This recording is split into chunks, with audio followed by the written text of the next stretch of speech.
Good morning सभी विद्यार्थियों को मेरा नमस्कार। आज का एपिसोड है hormonal control of male reproductive system. Second है, उसी को दूसरे रूप में कर सकते हैं, रेगुलेशन ऑफ हार्मोन बायोसिंथेसिस। पहला जो एपिसोड है आपका hormonal control of male reproductive system, इसी का एक और नाम दिया गया है कि regulation of hormone biosynthesis.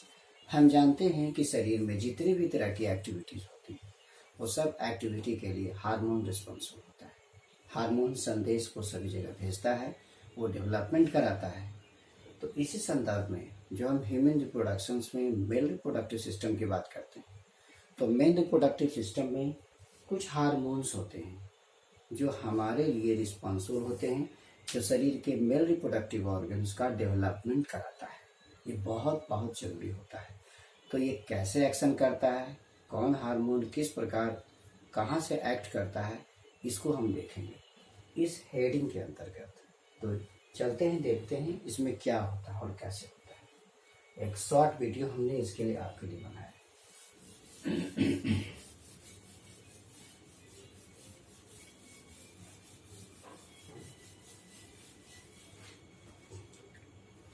Regulation of hormone biosynthesis.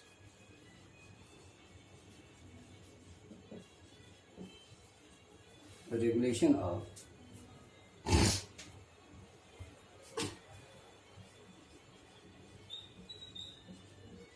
Hormone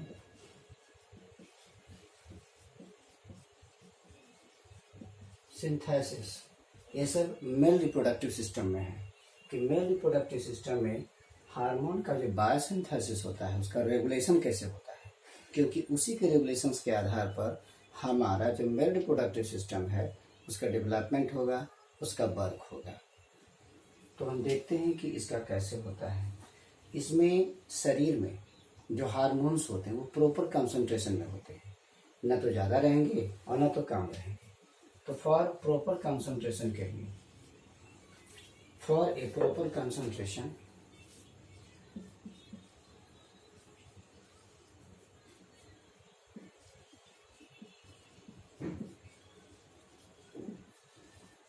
concentration समान होनी चाहिए ऑफ द हार्मोन।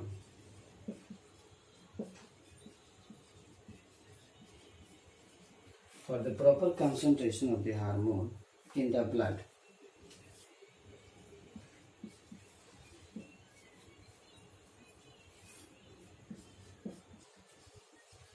blood में it is secreted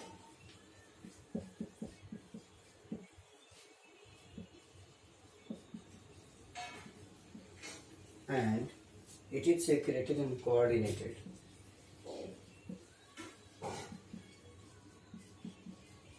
It is secreted and coordinated action of pituitary hypothalamus.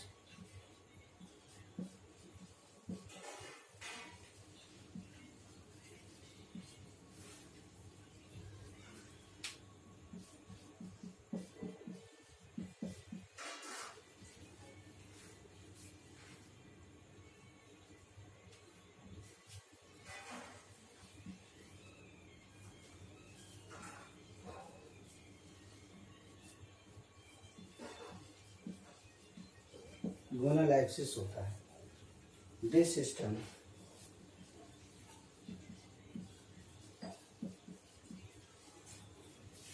Operates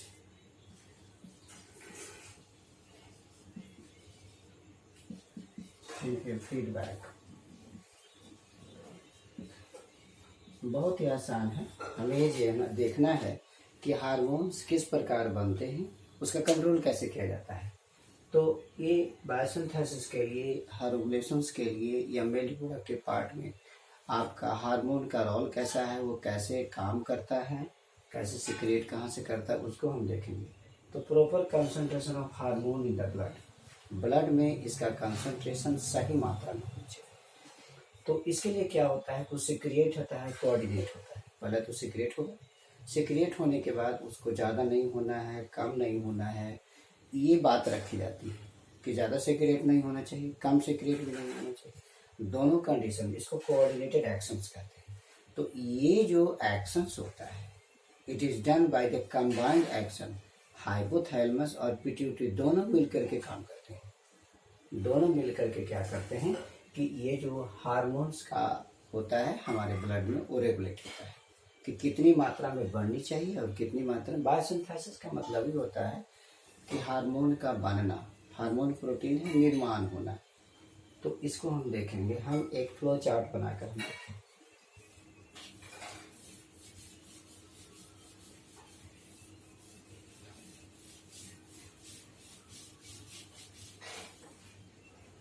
सबसे पहला पॉइंट है कि हम हाइपोथैलेमस से चल रहे हैं।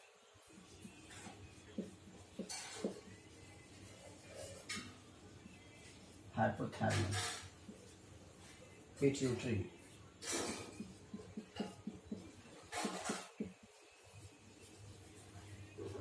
पिट्यूटरी में आपका जो है एडिनो हाइपोफाइसिस होता है, इसको हम कहते हैं एंटीरियर पिट्यूटरी। पिट्यूटरी में एंटीरियर होता है, एंटीरियर, पोस्टीरियर, इंटरमीडियर, 3 तरह का पिट्यूटरी होता है। अब ये जो पिट्यूटरी होती है, इससे 2 तरह का हार्मोन निकलता है। It secrets 2 types of hormones. एक को कहते हैं LH, दूसरे को कहते हैं FSH, luteinizing hormone and follicle stimulating hormone. याद रखिएगा फुल फॉर्म्स। ये जो ल्यूटिनाइजिंग हार्मोन्स होते हैं, इससे जो सिक्रीशंस होता है, ये जो एक्शन करता है इंटरस्टिशियल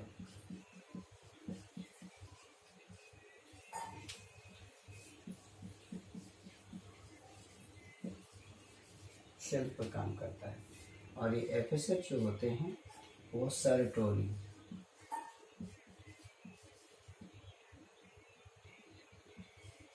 सेल पर काम करते हैं। ये फ्लो चार्ट आपको याद रखना है।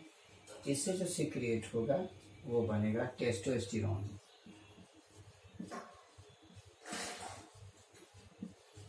और इससे बनेगा इनहिबिन।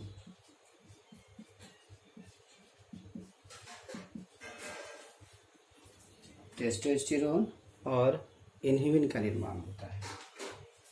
अब ये दोनों जो होते हैं वो फीडबैक करेंगे।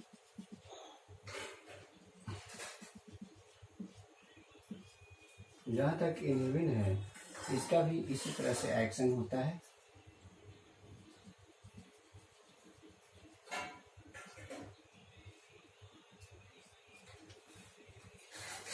गोनेडोट्रोपिन GnRH,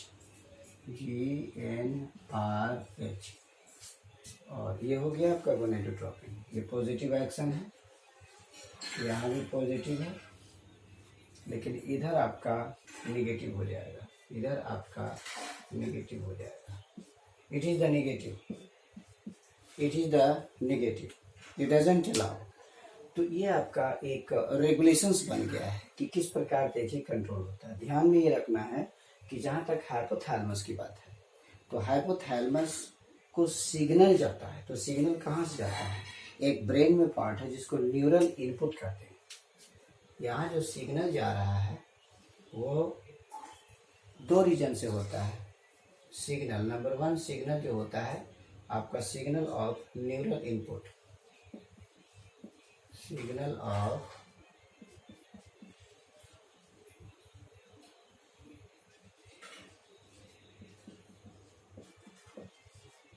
इनपुट, पहला हो गया, एक सिग्नल है।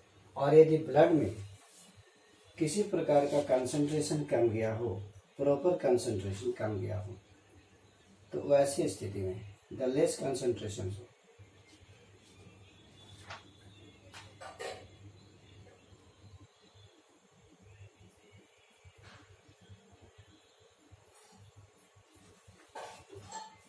सिग्नल इनपुट हो गया। और एक और हो जाता है less concentration, lesser concentration of testosterone.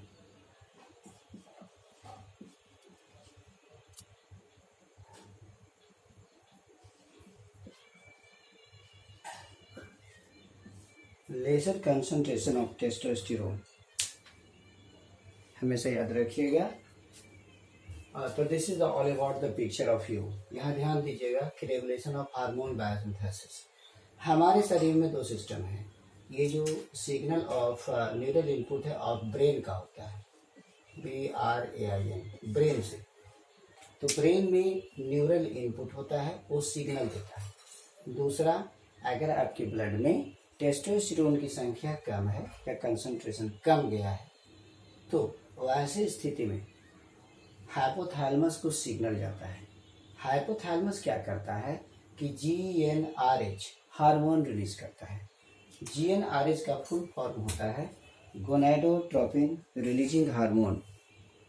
GnRH का फुल फॉर्म GnRH, इसको कहते हैं गोनाडोट्रोपिन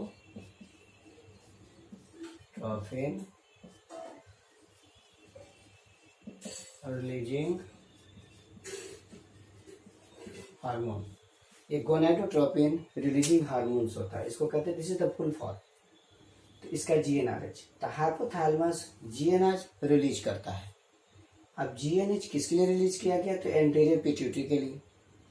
अब एंटीरियर पिट्यूटरी में सिग्नल GnRH आ जाता है, तो इसके इंफॉर्मेशन के अनुसार इसको कहेगा कि भाई आप हार्मोन निकालिए, LH निकालिए और FSH निकालिए। LH को कहते हैं लुटिनाइजिंग हार्मोन, FSH को कहते हैं फॉलिकल स्टिमुलेटिंग हार्मोन। तो इसके कहने पर ये रिलीज करता है। सिग्नल कहाँ से आया? तो हाइपोथैलेमस से। हाइपोथैलेमस को सिग्नल कहाँ से आया? तो यदि ब्लड में टेस्टोस्टेरोन की का कंसंट्रेशन घट गया है, या तो ब्रेन से न्यूरल इनपुट सिग्नल जाएगा हाइपोथैलेमस को और वो इसको रिलीज करेगा। ये रिलीज करेगा, इसके लिए एक तरह का चिट्ठी है, तो ये आ जाएगा। तब जब ये सिग्नल इसमें आता है तो ये दोनों को रिलीज कर देता है, LH को और FSH को। LH का काम होता है कि इंटरस्टिशियल सेल को स्टिमुलेट करना। हमने आपको पहले भी बताया था कि जो टेस्टिकुलर लॉबुल्स होते हैं उसमें 1 और 3 सेमिनिफेरस ट्यूबल्स होते हैं। सेमिनिफेरस ट्यूबल्स के बीच में इंटरस्टिशियल सेल्स का ग्रुप पाया जाता है, तो ये LH उसी पर काम करता है। अब ये जो इसको स्टिमुलेट करता है तो इससे टेस्टोस्टेरोन निकलता है। टेस्टोस्टेरोन जो होता है 6 हार्मोन्स होते हैं।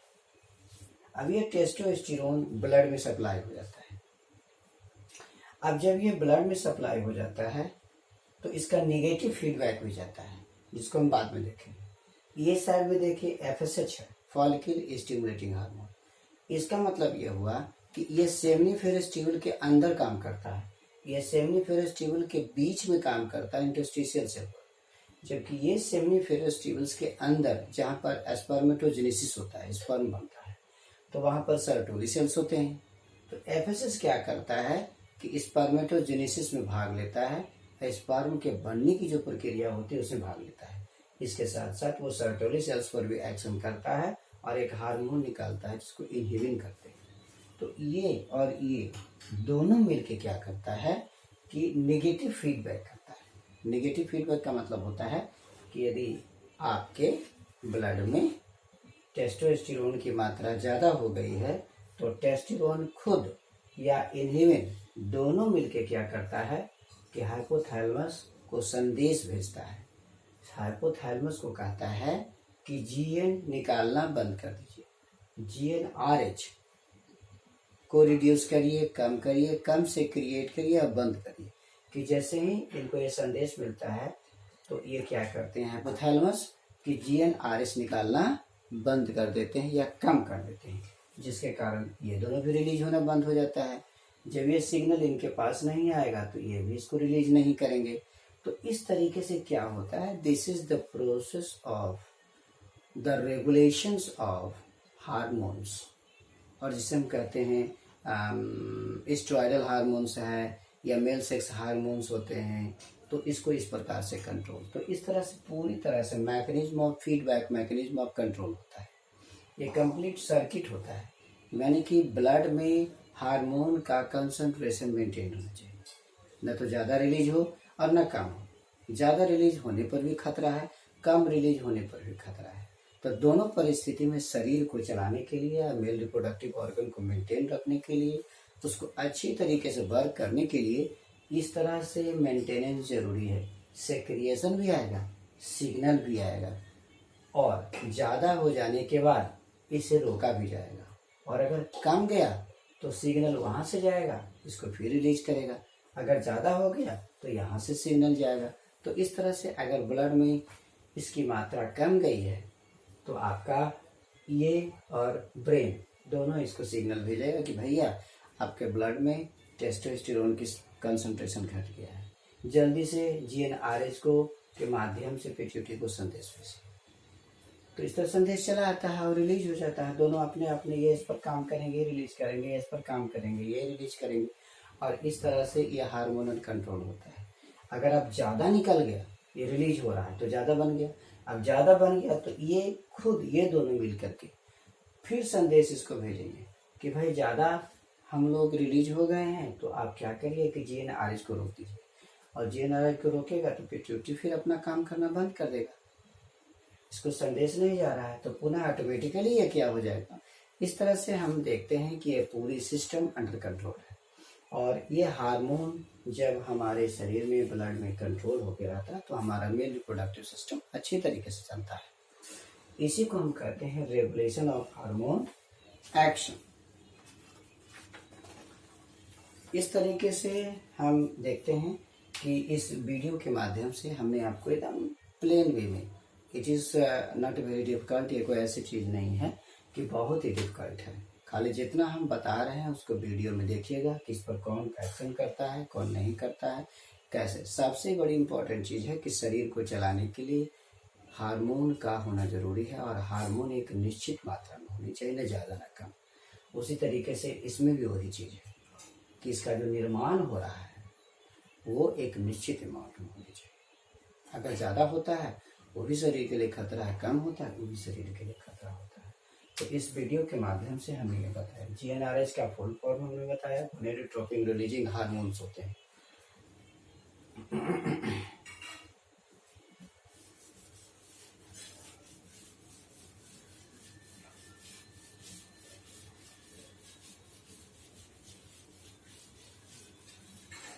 इस तरह से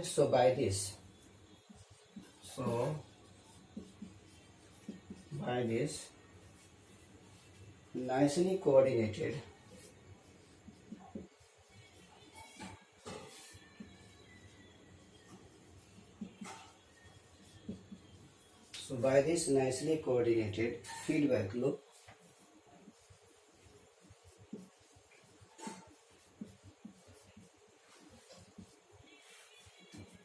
the proper concentration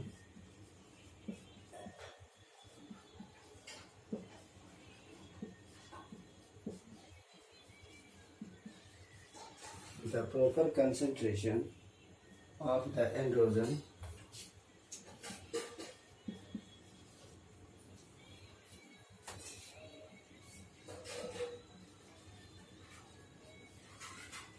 androgen testosterone को भी कहते हैं, ब्रैकेट में लिख देते हैं टेस्टो STRONE, इसको टेस्टोस्टेरोन ही कहते हैं। Proper concentration is maintained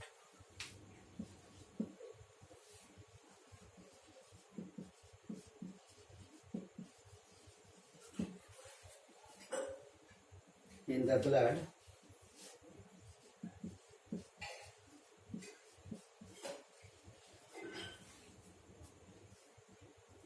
for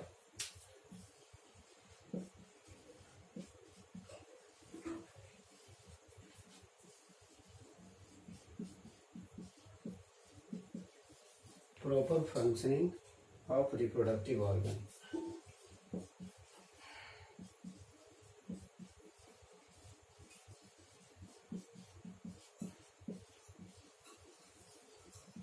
ये आपको हो गया, ये सिस्टम क्लियर हो गया।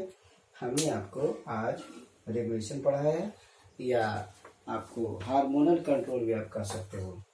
हमने इस वीडियो के माध्यम से आपको रेगुलेशन ऑफ हार्मोन बायोसिंथेसिस कि इसका किस प्रकार निर्माण होता है, निर्माण प्रक्रिया में किस प्रकार कंट्रोल होता है, किस प्रकार हाइपोथैलेमस को सूचना जाती है, कब जाती है, किस तरह पिट्यूटरी को संदेश भेजता है, क्योंकि हम मास्टर ग्लैंड पिट्यूटरी को मानते हैं और वही सब ग्लैंड को कंट्रोल करता है, लेकिन ग्लैंड को जो कंट्रोल करने वाला मास्टर ग्लैंड है उसको भी कंट्रोल करने वाला हाइपोथैलेमस होता है। तो इस तरीके से मेल रिप्रोडक्टिव ऑर्गन्स में जो हार्मोन्स प्ले रोल अदा करते हैं वो इसी प्रकार एक दूसरे से नियंत्रण में रहते हैं और हमारा रिप्रोडक्टिव ऑर्गन्स नाइसली वर्क करता है, कोऑर्डिनेटेड वर्क करता है और उसका डेवलपमेंट होता है। तो इस तरीके से हमने देखा so by this nicely coordinated feedback, ज़्यादा होगा तो कम होगा, कम होगा तो ज़्यादा होगा, इस तरह से सिस्टम बना हुआ है लोग for the proper concentration of the androgen. Androgen को हम टेस्टोस्टेरोन भी कहते हैं, is maintained in the blood for the proper functioning of the reproductive organ. Reproductive organ सही तरीके से काम करनी चाहिए।